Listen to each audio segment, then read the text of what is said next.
Audio Jungle.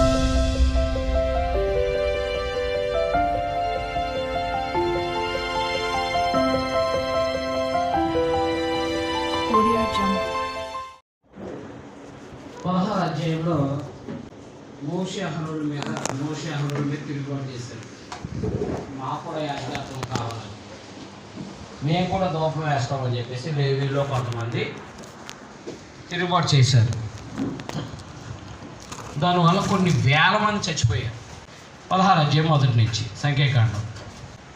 లేవికి మునిమనముడును కహాతుకు మనముడును ఇస్సాహారు కుమారుడు కోరాహు, రూబేన్లలో ఏలియాబు కుమారుడైన దాతాను అభిరాములను, పేలెతు కుమారుడైన ఓనును యోచించుకొని ఇశ్రాయేలులో పేరు పొందిన సభికులను సమాజ ప్రధానులనైన 250 మందితో మోసకు ఎదురుగా లేచి, మోసే అహరోనులకు విరోధంగా పోగుపడి, మీతో మాకు పని లేదు, ఈ సర్వ సమాజంలో ప్రతివాడును పరిశుద్ధుడే, యెహోవారి మధ్యనున్నాడు, యెహోవా సంఘం మీద మిమ్మును మీరేలా హెచ్చించుకుంటున్నారనగా మోసే ఆ మాట విని సాగిలపడెను. అటు తర్వాత అతడు కోరాహుతోనూ వాని సమాజంతోనూ ఇట్లా నేను, తనవాడు ఎవడో పరిశుద్ధుడు ఎవడో రేపు యెహోవా తెలియజేసి వానిని తన సన్నిధికి రానిచ్చును, ఆయన తాను ఏర్పరచుకున్న వానిని తన యొద్దకు చేర్చుకును. ఇలాగూ చేయుడి. కోరాహును అతని సమస్త సమూహమునైన మీరును ధూపార్తులను తీసుకొని వాటిలో అగ్ని ఉంచి రేపు యెహోవా సన్నిధిలో వాటి మీద ధూపద్రవ్యం వేయుడి. అప్పుడు యెహోవా ఏ మనసుని ఏర్పరచుకును వాడే పరిశుద్ధుడు. లేవి కుమారులారా, మీతో నాకిక పని లేదు.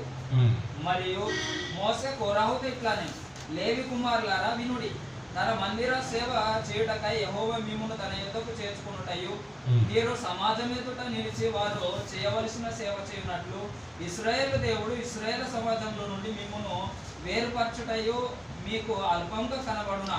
అంటే వీళ్ళకి యాజకత్వం సేవ అంటే లోపల ధూపం వేయటం, మీకు అర్థమైందా, ధూపం వేయటం, ఇవి కార్యక్రమాలు చూశారు. అయితే వీళ్ళు భౌతిక సంబంధంగా ఈ సేవ, బయట సేవ, ప్రత్యక్ష గుడారంలో కాకుండా బయట సేవ యాజకులు చేస్తుంటే ఇది చాలా అల్పంగా కనబడింది అంట. వాళ్ళకి అల్పంగా కనబడి కహాతు యొక్క మునిమనుడైన ఇస్సాహారు కుమారుడు కోరహు ఏం చేశాడంటే కొంతమందిని వెంట పెట్టుకుని మీరే పరిశుద్ధులు కాదు, మేము కూడా పరిశుద్ధులమే అని చెప్పేసి తిరుగుబాటు చేశారు. అప్పుడు ధూపార్తులు తీసుకురండి అని ఒక 250 మంది వాళ్ళు తిరగబడి, మీరు ధూపార్తులు తీసుకురండి, రేపు పొద్దున ఎవరు పరిశుద్ధుడు ఏంటో తేలుతుంది అని చెప్పేసి చెప్పడం జరిగిందన్నమాట. అప్పుడు చూడండి 16వ వచనం, మరి మోషే కోరహుతో నీవును నీ సర్వ సమాజం అనగా నీవును వారిని అహరోను రేపు యెహోవా సన్నిధిని నిలవాలను, మీలో ప్రతివాడు తన ధూపార్తి తీసుకునే వాడి మీద ధూపద్రవ్యం వేసి ఒక్కొక్కడు తన ధూపార్తిని పట్టుకుని 250 ధూపార్తులు యెహోవా సన్నిధికి తేవాలి. కావున నీవును అహరోను ఒక్కొక్కడు తన ధూపార్తి తేవాలని చెప్పాను. కాబట్టి వారిలో ప్రతివాడు తన ధూపార్తిని తీసుకుని వాటిలో అగ్ని ఉంచి వాటి మీద ధూపద్రవ్యం వేసినప్పుడు వారును మోసే అహరోను ప్రత్యక్ష గుడారం యొక్క ద్వారం వద్ద నిలిచారు. కోరహు ప్రత్యక్ష గుడారం యొక్క ద్వారం వద్దకు సర్వసమాజం వారికి విరోధంగా పోగు చేయగా యెహోవా మహిమ సర్వసమాజానికి కనబడింది. అప్పుడు యెహోవా, మీరు ఈ సమాజం నుండి అవతలకు వెళ్ళండి, క్షణంలో నేను వారిని కాల్చివేదనని మోసే అహరోనులతో చెప్పగా వారు సాగిలిపడి, సమస్త శరీరాత్మలకు దేవుడు అయిన దేవ, ఈ ఒక్కడు పాపం చేసినందున ఈ సమస్త సమాజం మీదను కోపపడదు అని వేడుకున్నారంట. సమస్త శరీరాత్మలకు దేవుడు అయిన దేవాన్ని వీళ్ళు ఏమన్నారంటే ధూపత్తులు అట్టుకొచ్చేసారు, ధూపం వేసేస్తుంది. అప్పుడు అహరోన్ని దేవుడు ఏమన్నాడు, అహరోన్ని మోసేని పక్కకు తప్పుకోవాలి, అందరిని చంపేస్తా అన్నాడు. అందుకని ఈ యాజకత్వం మీద తిరుగుబాటు చేయటం వల్ల అహరోని యొక్క ప్రధాన యాజకత్వం మీద మేము కూడా యాజకులు ఉంటామని తిరుగుబాటు చేయడం ద్వారా ఎంతమంది రాలిపోయారో చూడండి. 31వ వచనంలో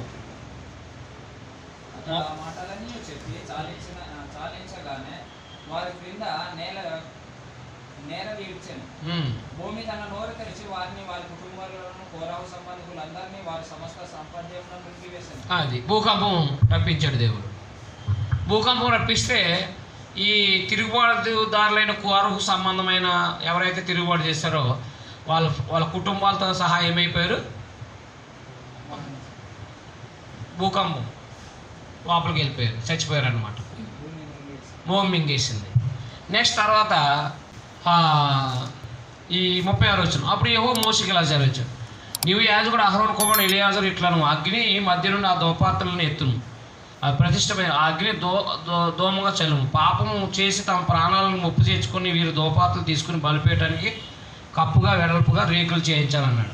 అంటే వీళ్ళు కూడా 50 మంది 250 మంది కూడా వీళ్ళు కూడా కాల్చిపడ్డారు. 35 వచ్చిన చూడండి, మరియు యెహోవా యొద్ద నుండి అగ్ని బయలుదేరి ధూపాత్మను తెచ్చిన 250 మందిని కాల్చేసింది. కొన్ని ఎంతమందో చనిపోయారో తెలియదు, చాలామంది భూమి నెరబడి చనిపోయారు. తర్వాత ఏళ్ళు వాళ్ళ మీద సరుక్కుని కొన్ని వేల మంది చచ్చిపోయారు. 14:1 మరునాడు ఇశ్రాయేల్ సర్వ సమాజం మోషే అహరోనులకు విరోధంగా సరుగుచు మీరు యెహోవా ప్రజలను చంపితురని చెప్పి సమాజము మోషే అహరోనులకు విరోధంగా కూడాను. వారు ప్రత్యక్ష గుడారం వైపు తిరిగి చూడగా ఆ మేఘం దాన్ని కమ్మెను, యెహోవా మహిమ కనబడెను. మోషే అహరోనులు ప్రత్యక్ష గుడారం ఎదుట రాగా యెహోవా మీరు ఈ సమాజం మధ్య నుండి తొలగిపోండి, క్షణంలో నేను వారిని నశింపజేయదునని మోషేకి సెలవీగా వారు సాగిలపడ్డారు. అప్పుడు మోషే, నువ్వు ధూపాత్రను తీసుకుని బలిపెట్టిన నిప్పులతో నింపి దోపం వేసి వేగంగా సమాజం వద్ద వెళ్ళి వారి నిమిత్తం ప్రాయశ్చిత్తం చేయమన్నాడు. కోపం యెహోవా నుండి బయలుదేరను, తెగులు మొదలుపెట్టినని అహరోనుతో చెప్పగా మోషే చెప్పినట్టు అహరోను వాడు తీసుకుని సమాజం మధ్య పరిగెత్తుకుపోయినప్పుడు తెగులు జనుల్లో మొదలుపెట్టి ఉండేది. కాగా అతడు దూపం వేసి ఆ జనుల నిమిత్తం ప్రాయశ్చిత్తం చేసాను. అతడు చచ్చిన వారికి బ్రతికున్న వారికి మధ్య నిలబడగా తెగులు ఆగాను. కోరహు తిరుగుబాటున చనిపోయిన వారు కాక 14,750 మంది ఆ తెగులు చేత చచ్చిపోయారు. చూసారు 16 అధ్యాయంలో ఎంతమంది రాలిపోయారు? కొన్ని వేల మంది రాలిపోయారు అనమాట 16 అధ్యాయులు. యాజకత్వం మీద తిరుగుబాటు చేసి, దేని మీద? యాజకత్వం మీద తిరుగుబాటు చేసి. అందుకని ఇప్పుడు మందసంలో ఎప్పటికీ కూడా అహరోను సిగ్రించిన కర్ర ఉండాలి. అంటే ఆయనే ప్రధాన యాజకుడిగా ఉండాలంతే, ఆయనే ప్రధాన యాజకుడిగా ఉండాలి. అంటానికి 17 అధ్యాయంలో 12 కర్రలు తీసుకురమ్మన్నాడు.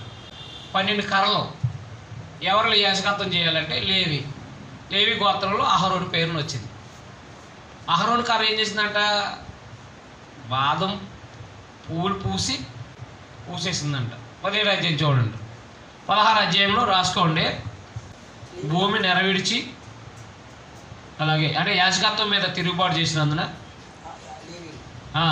లేవీలో కొంతమంది యాజకత్వం మీద తిరుగుబాటు చేసినందున భూమి నెరవిడిచి మరియు అగ్ని చేత తెగులు చేత కొన్ని వేల మంది రాలిపోవటాన్ని రాసుకోండి. అగ్ని చేత, భూమి నెరవిడిచి, తెగులు చేత కొన్ని వేల మంది రాలిపోయారు అన్నమాట. ఇప్పుడు ఎవరిది ప్రధాన యాజకుడు డిక్లేర్ చేసేసాడు 17 అధ్యాయంలో. ఎవరు ప్రధాన యాజకుడిగా ఉండాలి డిక్లేర్ చేసేసాడు. యెహోవా మోషేకి ఇలా సెలవిచ్చాను, నువ్వు ఇశ్రాయేలుతో మాట్లాడి వారైతే ఒక్కొక్క పితల కుటుంబం ఒక్కొక్క కర్రగా అనగా ప్రధాన యొద్ద వారి పితల కుటుంబం చొప్పున 12 కర్రలు తీసుకుని ఎవరి కర్ర మీద వారి పేరు రాయము, లేవి కర్ర మీద అహరోను పేరు రాయాలన్నాడు. ఇలా 12 కర్రలు తీసుకొచ్చి పెట్టారు. ఇది ప్రత్యక్ష గుడారంలో. అప్పుడు 8వ వచనం చూడండి, అండర్లైన్ చేసుకోండి. మర్నాడు మోషే సాక్ష్య గుడారంలోకి వెళ్ళి చూడగా లేవి కుటుంబముదైన అహరోను కర్ర చిగిర్చి ఉండేను. అది చిగిర్చి పువ్వులు పూసి బాదం పండ్లు గలదాయని అన్నాడు. ఈ 12 కర్రలో ఏదైతే పూస్తుందో అంటే ఫలిస్తుందో ఆ కర్ర కలిగినట్టు వాడి యాజకత్వం ఇంకా నిరంతరం చేయాలి వాళ్ళ కుటుంబీకులు అని చెప్పేసి దేవుడు డిక్లేర్ చేశాడు. ఎవరి పేరున వచ్చింది ప్రధాన యాజకత్వం? అహరోను పేరు వచ్చింది. అందుకనే ఈ చిగురించిన అహరోను కర్ర మందసములో పెట్టుంచారనమాట. మందసం పెట్టులో 3 ఉంటాయి. 1 నిబంధన పలకలు, 2 బంగారు గల మన్న పాత్ర, 3 అహరోను చిగురించిన కర్ర. ఎందుకు అహరోను చిగురించిన కర్ర ఎప్పుడు పెట్టారు? ఇదిగో ఈ సమయాన్నే పెట్టారు 17 అధ్యాయంలో. ఎందుకు పెట్టారు? ఆ కర్రను చూసినప్పుడల్లా, ఆ మందసంలో అహరోను కర్ర చూసినప్పుడల్లా ఏ తరం వాళ్ళైనా అహరోను సంతతి వాళ్ళు మాత్రమే ప్రధాన యాజకులు అవ్వాలి. అది నేను అర్థమైందా? రైట్. అది 17 అధ్యాయం. అహరోను సంతతి వారే యాజకత్వం చేయాలని, అహరోను సంతతి వారే యాజకత్వం చేయాలని దేవుడు అహరోను కర్రని సిగిర్చించాను. అహరోను కర్ర సిగిర్చేటట్టుగా చేశానని రాసుకోండి. చూసారా, దేవుడు ఏర్పాటు చేసిన దాని మీద తిరగబడకూడదు. దేవుడు ఏర్పాటు చేసుకున్న దాని మీద తిరగబడుతున్నాడు. అది సాక్షి మందస్సు గుడారంలో, అది మందస్సులో పెట్టమన్నాడు అనమాట. 18వ అధ్యాయంలో వారు భోజన పానీయాలకు సంబంధించిన ఏర్పాట్లు. అంటే ఇప్పుడు పని చేయాలి కదా, పని చేస్తారు కదా దేవాలయం, అదే ప్రత్యక్ష గుడారంలో పని చేసేదానికి. అప్పుడు చూడండి, యెహోవా అహరోనుతో ఇట్లా, నీవును నీ కుమారులు నీ తండ్రి కుటుంబాలు పరిశుద్ధ సేవలను దోషాలకు ఉత్తరవాదులు, నీవు నీ కుమారులు మీ యాజకత్వపు దోషాలు ఉత్తరవాదులు, మరియు నీ తండ్రి గోత్రం అనగా లేవి గోత్రికులైన నీ సహోదరులు నీ దగ్గరకు తీసుకుని రావాలి. వారు నీతో కలిసి నీకు పరిచయం చేయదు. అయితే నీవు నీ కుమారులు సాక్ష్యం గుడారం ఎదుటి సేవ చేయవలను.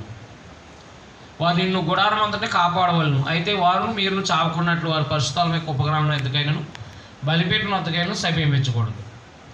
సరే, రూల్స్ అండ్ పెట్టుకొచ్చాడు అనమాట. తర్వాత 9 వచ్చిన అండర్లైన్ చేయండి. అన్నిటి సమీపిస్తే మరి యెహోవా అహరోనుతో ఇట్లా, ఇదిగో ఇశ్రాయేలు ప్రతిష్ఠించిన వాడంట్లో నా ప్రతిష్టార్పణలు కాపాడు పని నీకు ఇచ్చి ఉన్నాను. అభిషేకమును బట్టి నిత్యమైన కట్టల వల్ల నీకు నీ కుమారులకు నేను ఇచ్చి ఉన్నాను అని చెప్పి 21వ వచనం చూడండి. 19:21 వచనం. ఇశ్రాయేలు యెహోవాకు ప్రతిష్ఠించి పరిశుద్ధమైన ప్రతిష్టార్పణలు అన్నింటినీ నేను నీకు నీ కుమార్తెకు నిత్యమైన కట్టను బట్టి ఇచ్చి తిని. తర్వాత 21వ వచనం. ఇదిగో లేవీలు చేయు సేవకు అనగా ప్రత్యక్ష గుడారం యొక్క సేవకు నేను నీకు ఇశ్రాయేల్ యొక్క దశమ భాగాలన్నింటినీ వారి స్వాస్థ్యముగా ఇచ్చి తిని. అదైనా ఇశ్రాయేల్ దశమ భాగాలన్నింటినీ ఏం చేయాలి? లేవీలకి గీతంగా ఇచ్చాడు అనమాట దేవుడు. అర్పణల్లోంచి కొంత తీసుకోవచ్చు వాళ్ళు. అలాగే దశమ భాగాలు వీళ్ళ జీతం అనమాట. లేవీల జీతం అంతా దశమ భాగం. ఇప్పుడు లోకంలో పూజారుల జీతం ఏంటి?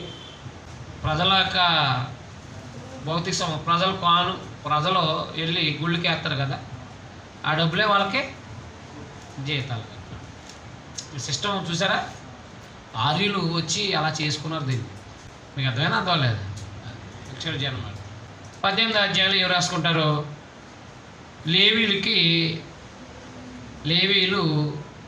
లేవీలకి అర్పణలోను దశమ భాగాలు వారి జీతమని దేవుడు తెలియపరచుట.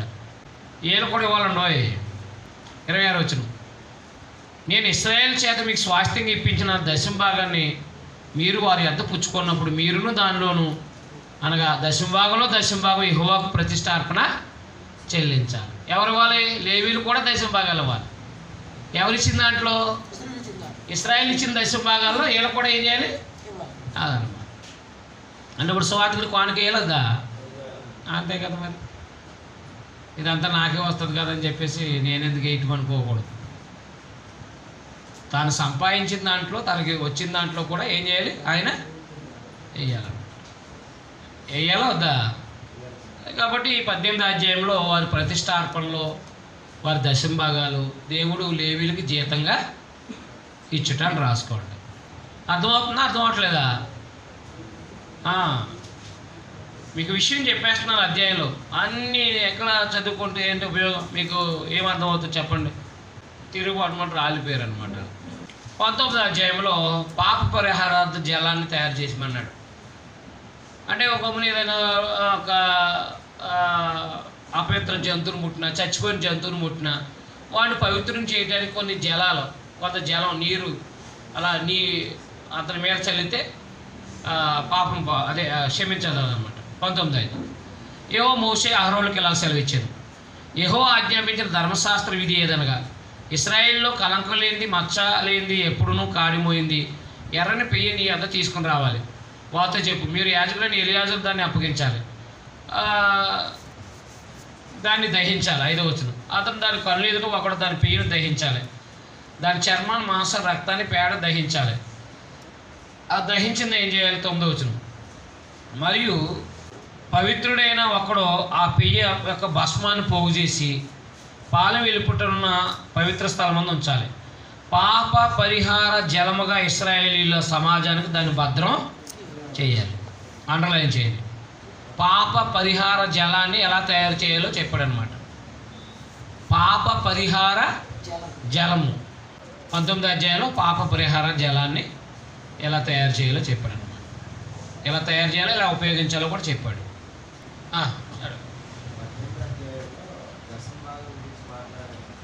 దశమ భాగాలు అంటే 10%. ఇశ్రాయేలు సంపాదించిన దాంట్లో 10% అంతా పట్టుకొచ్చి లేవీలకి ఇవ్వాలి, అంటే దేవాలయంలో వేసేయాలి.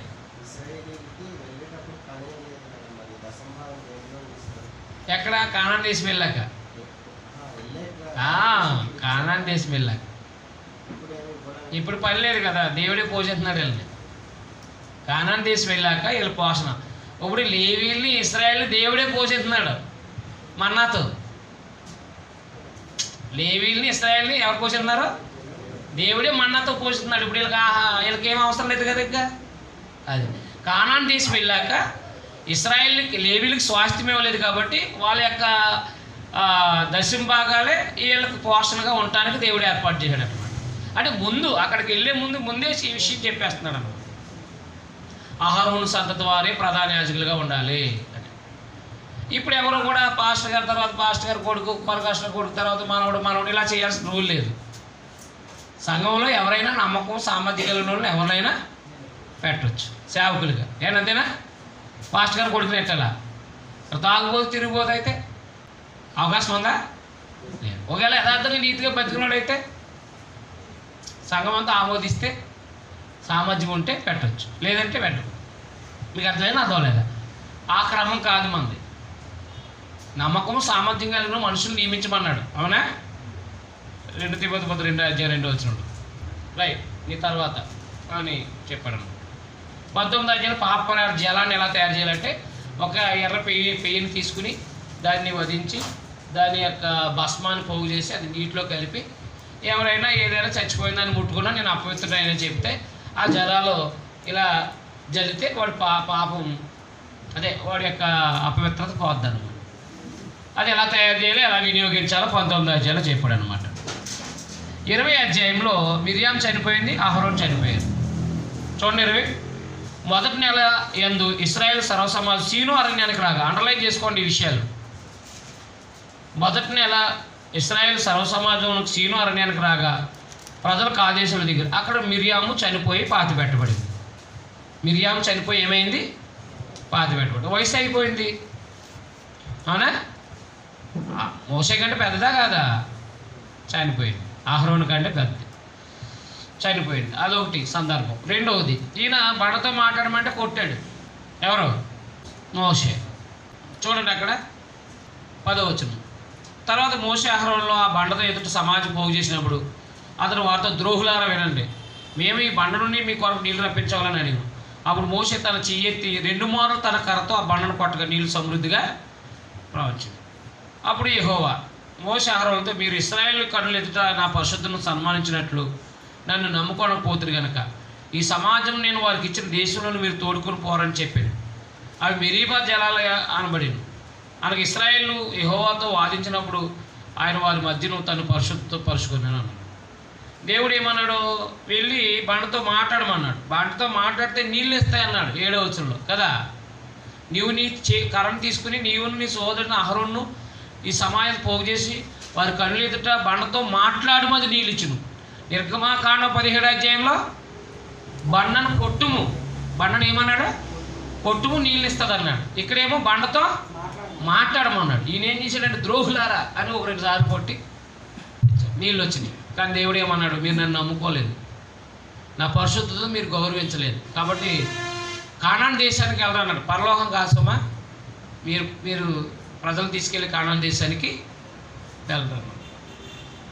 అంటే మోషే కూడా చూసాడు తప్ప వెళ్ళలేదు. అహరోను చనిపోయాడు. ఆయన వస్త్రాలు తీసి తన కుమారుడు ఎలియాజర్కి తొడిగించడం జరిగింది. ఇక్కడ 22వ వచనంలో 26 డైరెక్ట్గా అహరోను వస్త్రాలు తీసి అతని కుమారుడైన ఎలియాజర్కి తొడిగించాను. అహరోను తన పితలతో కూడా చేర్చబడి అక్కడ చనిపోయాను. అదైందండి. ఇప్పుడు ఏం రాసుకుంటారు సింపుల్గా? మిరియాం మరణం, అహరోను మరణం, మోషే బండతో మాట్లాడమంటే కొట్టుట, ఆజ్ఞ అతిక్రమించాడు ఆయన. ఏముందండి అనొచ్చు. అప్పుడు కొట్టమన్నాడు కదా, ఇప్పుడు మాట్లాడమంటాం ఏంటి? అంతే. ఆయన ఎప్పుడు ఏం చేయమంటే అదే చేయాలి. కానీ అంతేనా? మీరు అప్పుడు కొట్టమన్నారు కదా, ఇప్పుడు కొడితే ఎందుకు మీకు బాధ అనొచ్చా? దేవుడు ఏం చేయమంటే అదే చేయాలన్నమాట. తర్వాత 21వ అధ్యాయంలో సర్పాల చేత రాలిపోయారు. దేని చేత రాలిపోయారు? సర్పాలు.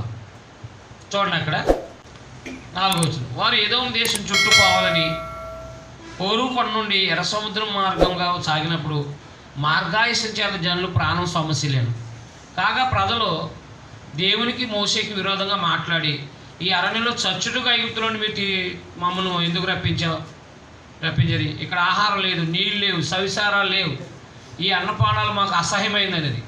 అందుకు యెహోవా ప్రజల్లోనికి తాపకరమైన సర్పాలని పంపించాడు. పంపించింది ఎవరో? దేవుడే. అప్పుడు దాకా ఇశ్రాయేలు అరణ్యంలో నడుతున్నారా లేదా? అరణ్యంలో నడుతుంటే సర్పాలు ఉంటాయా ఉండవా? ఏమన్నా అరణ్యంలో సర్పాలు ఉంటాయా ఉండవా? ఉంటాయి, సర్పాలు ఉంటాయి. మరి ఇప్పటిదాకా ఏం చేయలేదు. ఇప్పుడు దేవుడు సెలవిచ్చి కరిసేయమన్నాడు అంతే. ఎందుకు? సనగటం. సనికి సంహారకుని చేత నశించారు. మీకు అర్థమైందా? అది అందుకని దేవుని పిల్లలుగా సనగకూడదు. మొదకొని బదులు 10 అధ్యాయులు ఏం చెప్పాడు? సనగొద్దు అన్నాడు. ఏముంటే తినాలి, సవిసారాలు లేవు, అవి లేవు ఇవి లేవు అని దేవుని సనిగారు అనమాట. అయితే ఒక విచిత్రమైన సంఘటన ఏంటంటే, మళ్ళా పాములు ఆగిపోమంటే ఆగితే ఆగవా? ఇప్పుడు దేవుడు కరిసేయమన్నాడు, సెలవు ఇచ్చాడు, కరిసేస్తున్నాయి, చాలామంది చచ్చిపోతున్నారు. ఇప్పుడు అవే పాముల్ని ఆగండి అంటే ఆగితే ఆగవా? కానీ విశ్వాసులు ఎవరో అవిశ్వాసులు ఎవరో తెలుసుకోవడం కోసం దేవుడు ఏం చేశాడంటే, మోసే ఇతర సర్పం చేయించు, పాము కరిచినోడు నేను బతుకుతానని చూసినోడు బతుకుతాడని చెప్పేశాడు. ఏ సర్పం అయితే పాములు కరుస్తుందో, ఏ సర్పం అయితే మనుషులు కరుతుందో, కరిచినట్టు వాడు వెంటనే ఏం చూడాలి? మోసే నిలబెట్టిన ఇతర సర్పం వైపు చూడాలి. అవునా? ఆ ఇతర సర్పం అయితే నేను బతుకుతాను అని అంటే బతుకుతాడు. ముందేయారు కానీ ఇదే అంటే అయిపోతాడు. అంటే దేవుడు చెప్పింది. ఇప్పుడు ఇశ్రాయేలీని ఏమన్నాడు? ఎరుకో పట్టణం చుట్టూ తిరగమన్నాడు, గోడ చుట్టూ తిరగమన్నాడు. నేను అవునా కాదా? తిరిగితే గోడలు అడిపోతాయి. విశ్వాసం అనమాట అది. అదేంటిది? విశ్వాసం. విశ్వాసాన్ని బట్టి జరిగే కార్యక్రమాలు. అలాగే ఇక్కడ దేవుడు ఏమన్నాడంటే, చూడండి అక్కడ 7వ వచనం. కాబట్టి ప్రజలు మోసే వద్దకు వచ్చి, మేము యెహోవాకు నీకు విరోధంగా మాట్లాడి పాపం చేస్తాం, యెహోవా మా మధ్య నుండి ఈ సర్పమును తొలగించమని ఆయన వేడుకొనమని. మోసే ప్రజల కొరకు ప్రార్థన చేయగా, యెహోవా నువ్వు తాపకరమైన సర్పం ఒకటి ప్రతిమ చేయించి స్తంభం మీద పెట్టుము, అప్పుడు కరవబడిన ప్రతివాడు దాని వైపు చూసి బ్రతుకునని మోసే చదివిచ్చాడు. మోసే ఇత్తడి సర్పం. యేసుప్రభు చెప్పాడా చెప్పలేదు ఈ విషయాన్ని? యోహాను సువార్త 3వ అధ్యాయం. అవునా? యోహాను సువార్త 3వ అధ్యాయం 14లో యేసుప్రభు ఏం చెప్పారు? అరణ్యంలో సర్పం, ఇత్తడి సర్పం ఎలా మోసే ఎత్తనో అలాగే మనుషు కుమారుడు ఎత్తపడాలి, మనుషు కుమారుని అది విశ్వాసించేవాడు రక్షించబడతాడు అన్నాడు. ఇప్పుడు ఎవరైనా సరే యేసుప్రభు ఈయన కాదు, ఆయన ఎందుకు విశ్వాసం ఉంచావా రక్షించబడతాడు. ఆయన ఏళన చేసినోడు రక్షించబడతాడా? అదనమాట. అదైనా ఈ సందర్భాన్ని ప్రభు ఎత్తి చేపించారు, ఎత్తి మాట్లాడారు. అక్కడ మనుషు కుమారుడు పైకి ఎత్తపడవలను అంటే ఏంటి? ఆయన చిలువే సమాచారం తిరిగిలేపడాలి, అది ఎత్తపడడం అంటే. ఆయన ఎందుకు విశ్వాసించినట్టు వాళ్ళందరూ బాప్తిసం రక్షించబడతారు. కాబట్టి మోసే ఇత్తడి సర్పాన్ని ఎలా ఎత్తున అన్నాడు అనమాట. ఒక ఆయన ప్రశ్న వేసాడు, ఏమనంటే, ఒక స్నేహితుడు నాతో పాటు క్లాస్మేట్ అన్నమాట, దేవుడు ఏ విగ్రహాన్ని చేయొద్దు అన్నాడు కదా, మరి ఇత్తడి సర్పాన్ని చేయించమంటాం ఏంటి? నేను అర్థమైనా అర్థమలేదా? దేవుడు ఏ విగ్రహాన్ని చేసుకోకూడదు అన్నాడు కదా, మరి ఈ సర్పం అనే విగ్రహాన్ని ఎందుకు తయారు చేయించమన్నాడు? మీరేం చెప్తారు? ఇతర సర్పం ఇతరతో చేసింది అదే ఏది భూమి మీద దేవుని రూపాన్ని మీరు చేసుకోకూడదు అన్నాడు కదా. దేవుని రూపాన్ని మీరు చేసుకోకూడదు. 2వ రాజుల గ్రంథంలో ఇతర సర్పాన్ని పూజించి పాడేయారు తెలుసండి మీకు? 2వ రాజుల గ్రంథంలో ఇతర సర్పాన్ని నమస్కారం చేసి చాలా ఇబ్బందులు పడ్డారు. అంటే ఇతర సర్పాన్ని నమస్కారం చేయడం మొదలెట్టారనమాట. దేవుడు ఏదైనా సింపుల్ ప్రశ్నకి సమాధానం, దేవుడనే విగ్రహం చేసుకోకూడదు. మన ఇంట్లో ఎన్ని విగ్రహాలను ఉండొచ్చు, కానీ అది దేవుడనే పేరు ఉండకూడదు. అంటే దేవుడనే విగ్రహాలు, దేవుడు అనబడే పేరుతో విగ్రహాలు ఉండకూడదు అంతే. అంతేకాని మనకి ఒక బొమ్మ చేసి ఇక్కడ పెట్టుకోవచ్చు, ఇంత విగ్రహం చేసి ఇక్కడ విగ్రహం చేసి మన ఇష్టం మన ఇంట్లో. కానీ అది దేవుడు కాదు. ఇప్పుడు తల్లి బొమ్మ ఉంటుంది పెద్దగా చేసి, తల్లి బిడ్డ బొమ్మలు ఉంటాయి, అవునా కాదా? అదేమన్నా నష్టమా? అది ఒక ఎద్దు బొమ్మ ఉంటుంది, ఒక ఎద్దు తయారు చేసుకుని మనం ఇంట్లో పెట్టుకుంటాం. నష్టమా? కానీ దేవుడు కాదు. దేవుడు అనే పేరు ఉండకూడదు, దాని పూజలు నమస్కారాలు జరగకూడదు. జస్ట్ బొమ్మ అంటే బొమ్మ అంతే. దేవుడు అనే పేరుతో ఏ విగ్రహం చేసుకోవద్దు అన్నాడు. అంతేగాని అలా అనుకుంటే మరి అది కూడా వస్తుంది. అర్థమైనా అర్థమలేదా? రైట్. కాబట్టి ఇక్కడ సర్పాల వలన చాలామంది ఏమయ్యారు? సంహరింపబడ్డారు. అది 21 అధ్యాయం. నెక్స్ట్ 22 అధ్యాయం. సర్పాల వలన రాలిపోయారని రాసుకోండి. బిలాం వచ్చాడండి. బిలాం దుర్నీతి వలన కలుగు బహుమానాన్ని ప్రేమించినోడు. 22, 23, 24, 22, 23, 24, 25. ఈ 25 అధ్యాయాల్లో ఎంతమందిని చంపేయాడంటే ఈయన తప్పుడు డాక్టర్ని ఇచ్చి కొన్ని వేల మంది రాలిపోయారండి. కొన్ని వేల మంది. బిలాం చూడండి అక్కడ. తర్వాత ఇశ్రాయేల్లో సాగి ఎరుకోకు ఎదురుగా యోర్దాను తీరని మోయాబు మైదానంలో దిగిరి. అండర్లైన్ చేయండి. ఎక్కడికి వచ్చారు ఇప్పటికి? అది మోయాబు మైదానంలోకి వచ్చారండి. ఎక్కడికి వచ్చారు? మోయాబు మైదానంలో వచ్చారు. సిప్పోరా కుమారుడైన బాలాకు ఇశ్రాయేలు అమోరీలు చేసిందంతా చూశాడు. జనం విస్తారంగా ఉన్నందున మోయాబీలు వారిని చూసి మిక్కిలి భయపడ్డారు. మోయాబీలు ఇశ్రాయేలు జంకిరి. మోయాబీలు మిద్యాని పెద్దలతో ఎద్దు బీటికి పచ్చికి నాకివేయినట్లు ఈ జనసమూహం చుట్టూ ఉన్నది. యావత్తు ఇప్పుడు నాకివేయనండి. ఆ కాలం ముందు సిప్పోరు కుమారుడు బాలాకు మోయాబీలకు రాజు. కాబట్టి అతను బెయేరు కుమారుడని బిలామును పిలుచుడుగా అతని జనుల దేశమందలి నది ఎత్తునున్న పేతోరుకు దూతల చేత ఈ వర్తమానం పంపాడు. చిత్తగించమో ఒక జనం ఐగుప్తులను వచ్చింది. ఇదిగో వారు భూతాలకు కప్పి ఉన్నారు. కాబట్టి నువ్వు దయచేసి వచ్చి నా నిమిత్తం ఈ జనులందరినీ శపించు. వారు నాకంటే బలవంతులు, వారిని అతం చేయుటకు నేను బలవంతుడినేమో. అప్పుడు నేను ఈ దేశంలో నుండి వారిని తోలివేదును. ఎలాగైనా నువ్వు దీవించేవాడు దీవించబడని, శపించేవాడు శపించబడమని నేను ఎరుగుదును. అదైనా బిలాము ప్రవక్త ఎవరు శపిస్తే వాళ్ళు శపించబడతారు, ఎవరు దీవిస్తే అదే అవుతారు. కాబట్టి జనాన్ని పంపించాడు. ఎవరో బాలాకు రాజు కొంతమందిని పంపించాడు. అప్పుడు ఈయన దేవుని అడిగాడు, అయ్యా మరి బాలాకు రమ్మంటున్నాడు, వెళ్ళమంటారో వద్దా అంటారా అని. చూడండి 12 వచనం. అందుకు దేవుడు, నీవు వారితో వెళ్ళకూడదు, ఆ ప్రజలను శపించకూడదు, వారు ఆస్వాదించబడిన వారు అని బిలాముతో చెప్పాడు. ఒకసారి చెప్పాడు దేవుడు, అవునా? ఒకసారి చెప్పాడు ఏంటి? వెళ్ళకూడదని, అవునా కాదా? ఒకసారి చెప్పేశాడు. ఒకసారి చెప్పినప్పుడు ఈయన మానేలు కదా, మళ్ళీ గొప్ప గొప్ప అధికారులను పంపించి ఇంటికి ఎండి బంగారాలు పంపించాడు. నీకు బహుగణ కళ చేస్తానని చెప్తే 17 వచనంలో నేను నీకు బహుగణత కళ చేసేదను, నువ్వు నాతో ఏం చెప్తావో అది చేసేదని కనుక నువ్వు దయచేసి వచ్చిన నిమిత్తం జనం చెప్పించమని చిప్పోరుకున్న బాలాకు చెప్పాను. అప్పుడు మళ్ళా నేను దేవుడిని నోటి మాట మేరలేనని చెప్పేసి మళ్ళా దేవుడిని అడిగాడు. అప్పుడు దేవుడు పొమ్మన్నాడు. 20. ఆ రాత్రి దేవుడు బిలాము వద్దకు వచ్చి, మనుషులు నిన్ను పిలవచ్చిన ఎడల నువ్వు లేచి వారితో వెళ్ళు, అయితే నేను నీతో చెప్పిన మాట చెప్పినే నీవు చేయాలని సెలవిచ్చాడు. ఈయన ఆ ఇంటి బంగారాలకి ఆశపడి ఏం చేశాడంటే వెళ్ళాడు అనమాట. ఇక్కడ ఇంటి బంగారాల మీద ఆశపడినట్టు వెళ్ళినట్టు లేదు. ఇక్కడ ఉందా?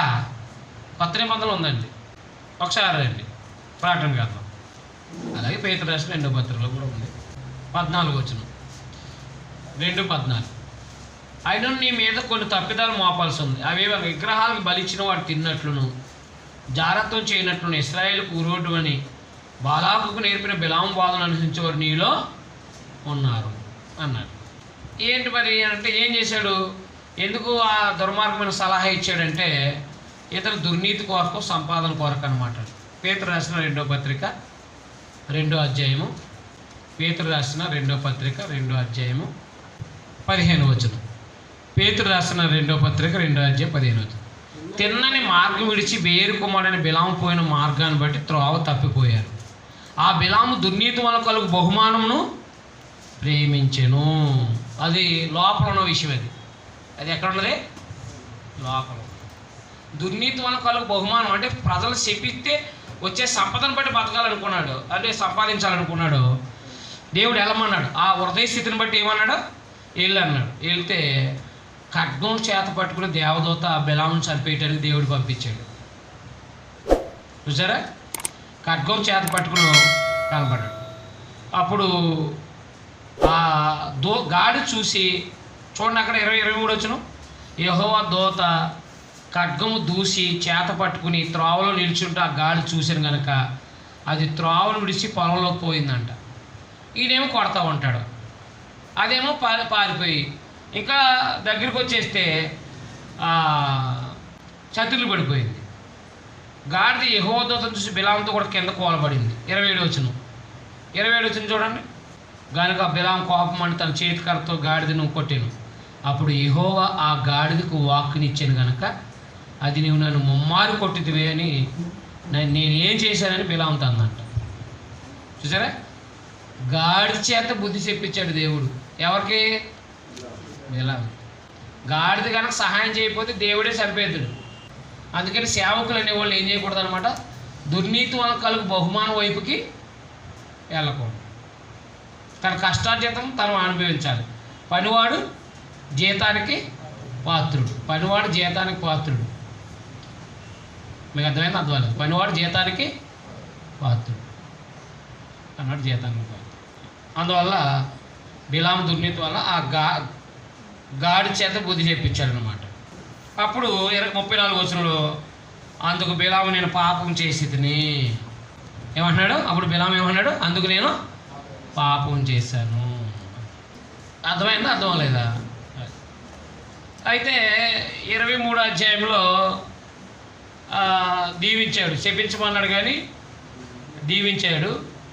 23 అధ్యాయంలో దీవించాడు ఆయన. 23 అధ్యాయంలో బలిపీఠం కట్టించి 23 అండర్లైన్ చేసుకో. ఏమని శపింపగలను?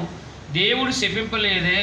ఏమని భయపెట్టగలను? దేవుడు భయపెట్టలేదే అని చెప్పేసి ఆయన 11వ వచనం చూడండి. అంతటా బాలాకు బిలాముతో నువ్వేం చేసావు? నువ్వు నాకేం చేసావు? నా శత్రువులు శపించుకు నేను రప్పించదు, అయితే నువ్వు వారిని పూర్తిగా దీవించదువా నేను. మళ్ళీ 24వ అధ్యాయంలో మళ్ళా దీవించేశాడు. 3వసారి దీవించేశాడు. 2వ వచనం 24:2 బిలాము కన్నులెత్తి ఇశ్రాయేల్ తమ గోత్రాలు చెప్పిన దిగి ఉండుట చూసినప్పుడు దేవుని ఆత్మ అతని మీదకి వచ్చిన కనుక అతడు ఉపమాన రీతికి ఎట్లాను. బేరు కుమారుని బిలామునికి వచ్చిన దేవోక్తి, కన్నులు తెరిచిన వానికి వచ్చిన దేవోక్తి, దేవాకులు వినుని వార్త. అతడు పరవశుడై కన్నులు తెరిచిన వాడు సర్వశక్తిని దర్శనం పొందాను. యాకోబు నీ గుడారములు, ఇశ్రాయేల్ నీ నివాసస్థలాలు ఎంతో రమ్యమైనవి. మళ్ళా దీవించేశాడు. అర్థమైందా? దీవిస్తే 24వ అధ్యాయంలో దీవించాడు, 23వ అధ్యాయంలో దీవించాడు. దీవిస్తే ఆయన కోపగించుకుని వెళ్ళిపోమన్నాడు. ఎవరిని? బిలాముని. వెళ్ళిపో, ఎందుకు? నేను తీసుకొచ్చింది ఏంటి, నువ్వు చేసింది ఏంటి అని వెళ్ళిపోమన్నాడు. వెళ్ళిపోతా ఒకట సలహా ఇచ్చారు. అది మన ప్రకటన గ్రంథంలో 2:14 చూసేసాం. ఏమన్నాడంటే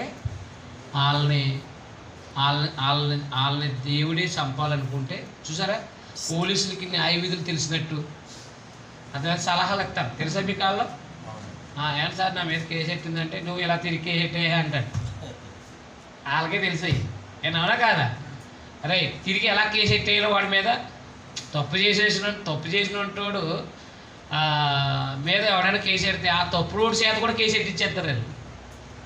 నేను రెచ్చగొట్టేశారండి, అందుకే నేను ఇలా చేశారని, నాకు బీపీ ఉందండి అని చెప్పేసి ఆయన చెట్టించారు. అర్థమలేదా?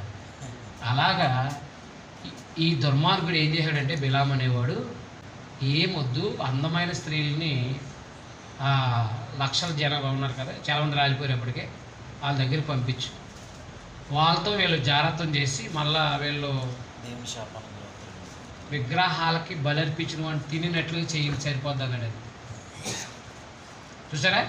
అందుకే రాజకీయ పరంగా ఇవి వాడుకుంటారు వాళ్ళు. అర్థం లేదా? విగ్రహాల కాడి తినిపించు, జాగ్రత్తం చేయించు, సరిపోద్ది, దేవుడే చంపేస్తాడన్నాడు. 24వ అధ్యాయంలో ఏమయ్యారో చూడండి. అక్కడ ఇశ్రాయేల్ సిట్టీంలో దిగి ఉండగా ప్రజలు మోయాబు రాణితో వ్యభిచారం చేయసాగారు. ఆ స్త్రీలు తమ దేవతల బలుకు ప్రజలు పిలవగా వీరు భోజనం చేసి వారి దేవతలకు నమస్కారం చేశారు. అయిపోయింది, అంతే. చూసారా తప్పుడు డాక్టరీని ఎంత పనిచేసిందో? 25 మొదటి నుంచి దేవతలకు నమస్కారం చేయరు. అట్లా ఇశ్రాయేల్ బయలుపేరుతో కలుసుకున్నందున వారి మీద యెహోవా కోపం రగులుకుంది. ఎంతమంది చచ్చిపోయారు? 9వ వచనం, 24,000 మంది తెగులు చేత.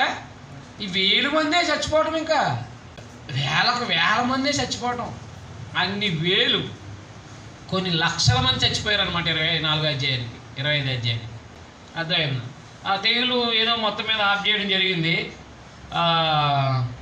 ఈ యాజకుడైన అహరోను మనవడు ఎలియాజరు కూడా ఫీనెహాస్ ఏం చేశాడంటే, వాళ్ళిద్దరూ కూడా జాగ్రత్త చేస్తున్న టైంలో వీళ్ళిద్దరిని కూడా ఈ వీటితో, అదే బలం ఉంటుంది కదా, దాంతో ఇద్దరినే పొడిచాడు అనమాట. వాళ్ళిద్దరు తప్పు చేస్తున్నారు. వాళ్ళిద్దరూ ఆ బాణంతో కూర్చొని చచ్చిపోయారు. అప్పుడు ఇశ్రాయేలు తెగులాగిపోయారు. నేను వారలేని దాన్ని ఆయన చేశాడని చెప్పేసి ఆయన అభినందించాడు అనమాట ఫీనెహాస్. మీకు అర్థమైందా? అది కాబట్టి దేవుని పిల్లలుగా 25 వరకు ఏమైపోయారో అందరూ అనేక విధాలుగా దేవుని శోధించి పాపం చేసి ఏమైపోయారు? రాలిపోయారు. ఈ రాలిపోయిన తర్వాత 26 అధ్యాయంలో మొత్తం 26 అధ్యాయంలో కొత్త లిస్టు తయారు చేయబడింది అనమాట. 26 అధ్యాయం తెగులు పోయిన తర్వాత యెహోవా మోషేకు యాజకుడైన అహరోను కుమారుడు ఎలియాజరుకు ఇలా సెలవిచ్చాను, మీరు ఇశ్రాయేలీయులు సర్వసమాజాన్ని 25 ఏళ్ళు మొదలుకొని పైప్రాయం కలిగి ఇశ్రాయేల్లో సేనగా బయలుదేరి వారు అందరినీ సంఖ్యను వారి పితల కుటుంబాన్ని బట్టి వ్రాయించండి. అర్థమైందా? మళ్ళీ 20 సంవత్సరాలు పైబడి అని లెక్కించమన్నాడు అనమాట. లెక్కించమంటే 6,1730 మంది ఉన్నారనమాట. ఏదో అక్కడ 51వ వచనం ఉంది కదా, లెక్క పెట్టారనమాట. మరి 1వ అధ్యాయంలో లెక్క పెట్టిన సంఖ్య ఏమైపోయారు? ఇప్పుడు దాకా రాలిపోయారు మొత్తం ఇద్దరు తప్ప. ఆ ఇద్దరు ఉన్నారని ఇక్కడ 63లో చెప్పాడు. ఆ ఇద్దరు ఉన్నారని 10 నిమిషాలు బ్రేక్ తీసుకుంటే మనము మళ్ళీ ఫ్రీ అవ్వచ్చు. జస్ట్ ఇంకా కొన్ని అధ్యాయాలు ఉన్నాయి, దాన్ని మీకు బ్రీఫ్గా వివరిస్తాను అన్నమాట. మీకు ఈ మధ్యలో ఏమైనా డౌట్ ఉంటే అడగండి. బిలాము దేవుని ప్రవక్తే. ఇశ్రాయేల్ నుంచి ప్రవక్త కాదు ఆయన. ఇశ్రాయేల్ శపించడానికి రమ్మన్నాడు ఆయన. బయట నుంచి ఏదోమీల నుంచి అయ్యి ఉండొచ్చు అంతే. ఎందుకంటే ఏదోమీలు యోబు కూడా యోబు ఎవరు? ఏదోమీలో కూడా యెహోవాయందు భయభక్తులు కలిగిన పరిస్థితులు ఉంటాయి అనుకుంటా, ఖచ్చితంగా ఎన్నుకోకుండా. కాబట్టి మొత్తం మీద అన్ని జనుల్లోంచి అయితే కాదు, మొత్తం మీద అబ్రహాం సంతతి అనే దాంట్లో నుంచే మొత్తం మీద వచ్చి ఉండొచ్చు. ఖచ్చితంగా చెప్పలేను, ఎందుకంటే మెన్షన్ చేయలేదు కాబట్టి. ఎందుకు మనకు ఆ బాధ? దేవుడి చేత బాధపడించడం. నీకు అంత తెలుసా అంటాడు అప్పుడు దేవుడు. అంటాడా? అబ్బా నేను చెప్పలేదు కూడా, నేను రాయించలేదు కూడా నువ్వు చెప్పేస్తావు అనమాట, అంత మనగాడు అనమాట. అంటే ఎందుకు వచ్చిన గొడవ? ఇశ్రాయేల్కి సంబంధించినవాడు కాదు అంటే వదిలిపోయి అవునా కాదా? ఖచ్చితంగా తీసుకోవచ్చు. అంటే అన్ని ప్రాంతాలు అంటే దేవుడు అది ఏమంటారు, అప్పటికే ఇశ్రాయేలీలు కాదు ఏదోమీలు కూడా విస్తరించున్నారు. కాబట్టి ఏదోమీడైనా యోబు ఏదోమీడే, భక్తిపడే కాదా? ఆయన కూడా యాజకుడే కాదా? పితలేగంలో ఆయన పితలేగానికి వస్తాడు. అలాగా ఒకవేళ దైవభక్తులు ఎవరినైనా తీసుకుని ఉండొచ్చు అన్నమాట. కానాన్ దేశవాడు కాదు, మిద్యానులో ఆ ప్రాంతంలో ఉండేవాడు. మిద్యానీలు కూడా ఎవరు చెప్పండి ఒకసారి? మిద్యానీలు కూడా ఎవరు? అంతే కదా మరి, అంతేగా.